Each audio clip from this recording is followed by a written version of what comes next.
नमस्ते फ्रेंड्स, आपका स्वागत है मेरे इस यूट्यूब चैनल पर। एजुकेशनल वीडियोस का और एक एपिसोड में यहाँ आज हम डिस्कस करेंगे why people don't invest in stock market. क्यों आदमी स्टॉक मार्केट में इन्वेस्ट नहीं करता है। मैं काफ़ी सारा आर्टिकल को सर्च किया गूगल में। बहुत सारा आर्टिकल आप लोगों के लिए लाया हूँ मैं यहाँ पे, एक एक करके मैं दिखाता जाऊँगा। और इनको पढ़ के मेरे को जहाँ तक समझ में आया,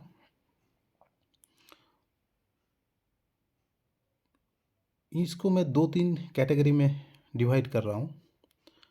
पहला कैटेगरी है लैक ऑफ नॉलेज, कि हम लोग को इसका बारे में बहुत ज़्यादा कम नॉलेज है। ये बात सही है कि हम लोग को नॉलेज कम है, क्योंकि हमारा एजुकेशन सिस्टम में ही कहीं भी हमें सिखाया नहीं जाता है इन्वेस्टमेंट के बारे में, कंपाउंडिंग के बारे में, पैसिव इनकम कैसे क्रिएट करना है इसके बारे में।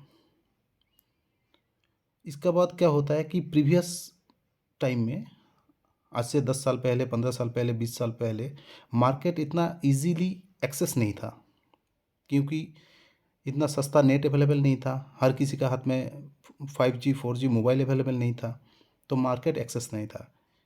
चंद बंदों का हाथ में ही मोबाइल होते थे, या तो फिजिकली ये सब डील होता था, स्टॉक मार्केट, बॉन्ड वगैरह।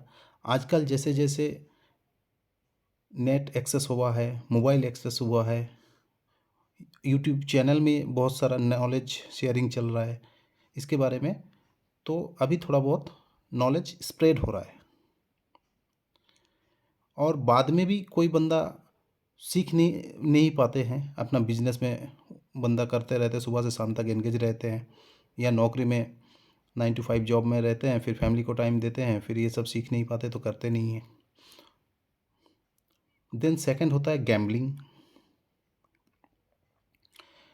गैम्बलिंग, देखिए, जो बंदा इन्वेस्टमेंट चालू करता है वो तो गैम्बलिंग नहीं करता, लेकिन जो बंदा कुछ अकाउंट ओपन किया, अकाउंट ओपन करके अपना इंट्राडे ट्रेडिंग शुरू कर देता है, फ्यूचर एंड ऑप्शन करने लगता है, कॉल पुट बाय सेल करता रहता है, स्टॉक का प्रॉपर नॉलेज अगर नहीं लेता है, कोई भी शेयर खरीदते हैं, बेचते हैं, कभी भी अपना पोजीशन बना लेते हैं, तो अगर सीख के नहीं करता है कोई, मेरा कहने का मतलब है कोई भी बंदा अगर प्रॉपर नॉलेज लेके नहीं उतरता है, तो एक टाइप से वो गैम्बलिंग ही है।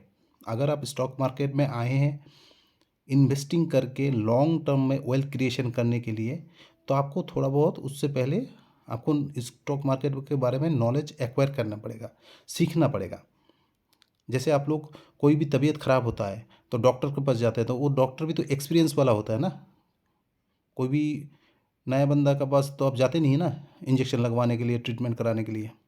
या तो बच्चे को आप एडमिशन कराते हैं कोई भी कोर्स में, तो पहले उस कोर्स का बारे में, कहाँ से करना है, कौन सा कॉलेज से करना है, कहाँ कैंपसिंग मिलेगा, कहाँ से जॉब अपॉर्चुनिटी मिलेगा, ये सारी स्टडी करते हैं ना। तो बिफोर स्टडी तो आप कुछ भी नहीं करते हैं, तो स्टॉक मार्केट में क्यों इन्वेस्ट करते हैं। तो मेरा कहने का मतलब है, अगर आप कोई भी चीज़ सीख के ना करें तो एक गैम्बलिंग ही है एक टाइप से। देन होता है इनसफिशिएंट मनी। ये बात सही है कि हम लोग का पास जो मनी होता है वो हमेशा इनसफिशिएंट ही होता है इनिशियल स्टेज में, ये कभी भी पूरा नहीं पड़ता। अगर हम लोग का सैलरी 20,000 है तो वो 20,000 भी खर्चा हो जाता है, एक्स्ट्रा 5,000 हम लोग लोन पे रह जाते हैं। अगर हम लोग का सैलरी 30,000 होता है तो वो भी खर्चा हो जाता है। 1 लाख रुपया होता है तो वो भी खर्चा हो जाता है। इवन हम क्रेडिट कार्ड में भी उधारी में ही रहते हैं। तो एक तो हो गया इनसफिशिएंट मनी का प्रॉब्लम। देन होता है कि लॉट्स ऑफ एक्सपेंस, हम लोग का जो एक्सपेंस करने का हैबिट है वो बहुत ही बढ़ चुका है एक्सपेंस, क्योंकि सारे चीज़ अभी मोबाइल में अवेलेबल होता है, इजीली अवेलेबल हो जाता है, सारे शॉपिंग ऐप मोबाइल में हो जाता है, यूपीआई ऐप हो जाता है, इंस्टेंट पेमेंट हो जाता है कोई भी ऐप से। हम लोग को पता ही नहीं चलता महीने में कितने बार हम पेमेंट कर दिए, कितने बार खर्चा कर दिए, कुछ रिकॉर्ड नहीं रहता है।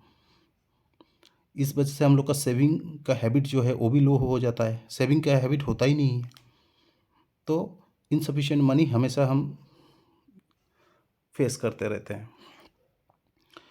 तो यहाँ पे मैं बताना चाहूँगा कि नुकसान क्या है। अगर हम शेयर मार्केट में या स्टॉक मार्केट में इन्वेस्टमेंट नहीं करते हैं तो नुकसान क्या है। तो नुकसान ये है कि इन्वेस्टमेंट करना बहुत ही ज़रूरी होता है हम लोग के लिए। हम लोग तो कहीं ना कहीं तो इन्वेस्ट करते हैं, पैसा एफडी में पार्क करते हैं या पीपी में लगाते रहते हैं। तो अगर सीनियर बंदे हैं तो सीनियर सिटीजन सेविंग स्कीम में लगाते रहते हैं। तो मैं कहूँगा कुछ परसेंट तो उनमें भी लगाना चाहिए, रिस्क फ्री इन्वेस्टमेंट में। लेकिन आपको अगर लॉन्ग टर्म में वेल्थ क्रिएट करना है, फाइनेंशियली फ्रीडम को अचीव करना है, तो स्टॉक मार्केट में आप इन्वेस्ट कर सकते हैं, क्योंकि यहाँ से 15 से 20% रिटर्न आप इजीली निकाल सकते हैं लॉन्ग टर्म में अपना इन्वेस्ट करके।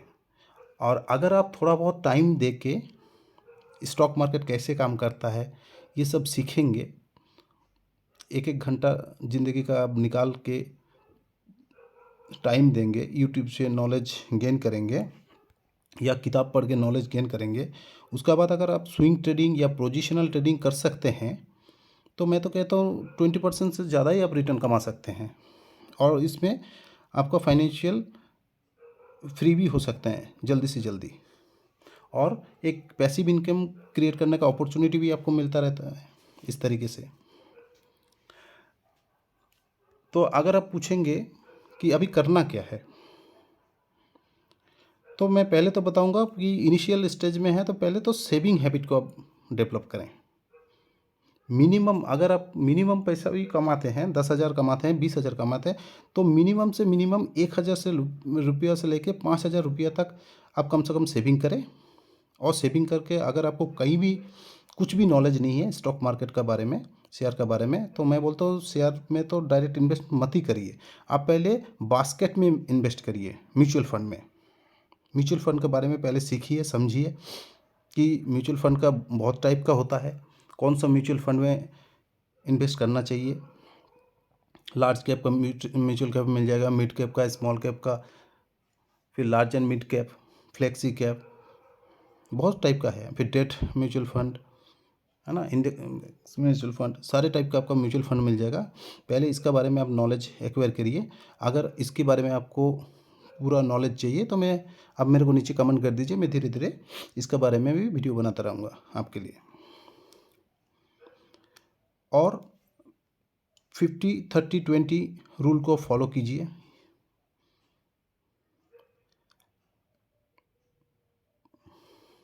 उसके बाद जैसे जैसे आपका नॉलेज डेवलप्ड होता जाएगा, उसके बाद आप थोड़ा थोड़ा करके डायरेक्ट स्टॉक में इन्वेस्ट करना शुरू कीजिए।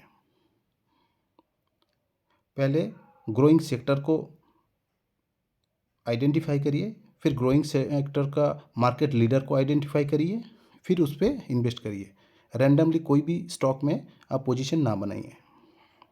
ग्रोइंग सेक्टर के बारे में और ग्रोइंग सेक्टर कैसे इन्वेस्ट करना है इसका बारे में इन प्रीवियस में कैसे इक्विटी पोर्टफोलियो बनाना है, लॉन्ग टर्म में कैसे वेल्थ क्रिएशन करना है, इससे प्रीवियसली मैंने वीडियो बनाया, आप उसको भी देख सकते हैं। फिर अब जो बचत का हैबिट है ये कैसे डेवलप करना है, ये जैसे जैसे आपका पास आप सीखते रहेंगे वैसे वैसे आपके पास डेवलप होता रहेगा। फिर आप बच्चे को भी सिखाइए, फैमिली को भी सिखाइए क्यों बचाना ज़रूरी है, मार्केट में क्यों इन्वेस्ट करना ज़रूरी है।